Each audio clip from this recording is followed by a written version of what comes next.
64 సంవత్సరాలలో జరిగిన అభివృద్ధి, 64 సంవత్సరాలలో చేసిన అప్పులు మీరు పోల్చుకోండి. 9 ఏళ్లలో జరిగిన అభివృద్ధి ఏంటి, 9 ఏళ్లలో దేశం మీద అప్పులు ఎంత మందికి ఎవరెవరు ఎంత దోచిపెట్టిండ్రు. కాంగ్రెస్ కి 2G స్కామ్ అన్నారు, నిరూపించిర్రా?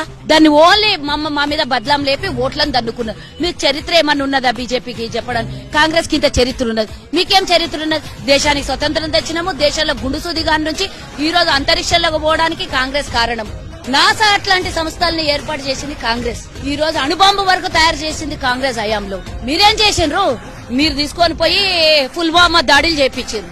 మేము అనాలే మిమ్మల్ని, మేం బహిష్కరించాలే మిమ్మల్ని, మేము ఈ రోజు దేశ బహిష్కరణ చేయాలి మిమ్మల్ని అని అడుగుతున్నా నేను.